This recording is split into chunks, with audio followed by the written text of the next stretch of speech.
কেবল ভগবত বিচারিত করব গতিকে জাতির স্বার্থ রাজনীতি পরিহার কৰি আমি সকলে ঐক্যবদ্ধ অৱলম্বন কৰি আহ্বান জনাইছো। গতিকে মই এইখিনি কথা আমি এইকাৰণে ক'ব লাগে চিম্পল পাঠসকল মোৰ পিতৃবস্তি হ'ল সকলোজন ভাইটিহঁতে যি পৰিৱেশত মানুহে এনেকে নালাগে যিটো হিমন্ত বিশ্ব শৰ্মাই দানৱীয় কায়দাৰে গাজা হাতীৰ পৰিৱেশত আমাক ৰাখিছে। গতিকে নেদেখাজনৰ সৰকাৰক বিচাৰ এদিন হ'বই আৰু জয় নিশ্চিতভাৱে আমাৰ প্ৰতিজন মানুহেই হ'ব, প্ৰতিজন ভাৰতীয়ৰ হ'ব, প্ৰতিজন অসমীয়াৰ হ'ব, প্ৰতিজন শিশুৰ জয় নিশ্চিতভাৱে হ'ব, প্ৰতিজন মহিলাৰ জয় নিশ্চিতভাৱে হ'ব। কেৱল নেদেখাজনৰ সৰকাৰক ধৈৰ্য ৰাখক, সমন্বয় ৰাখক। আমি একেলগে হিন্দু মুছলমান নহয়, মানুহ হিচাপে অসমীয়া জাতি হিচাপে এই সমস্যাবিলাক আমি তুলি ধৰিব বিচাৰিছো।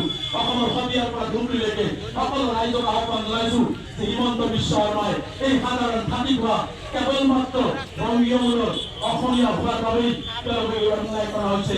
এই কথাখিনি আপোনাৰ তলত বুজক। এই আহ্বান মই উজনি অসমৰ ৰাইজক দিছো, কোনো সন্দেহজনক বিপদ নহয়। গতিকে শেষত মই দুটা শ্লোগান দি সভা শেষ কৰিম। আমচুল জিন্দাবাদ, আমচুল জিন্দাবাদ, অসম জাতীয় হাৰ হাৰ, অসম জাতীয় হাৰ হাৰ, অসম জাতীয় হাৰ হাৰ, হিমন্ত হাৰ হাৰ, হিমন্ত হাৰ হাৰ।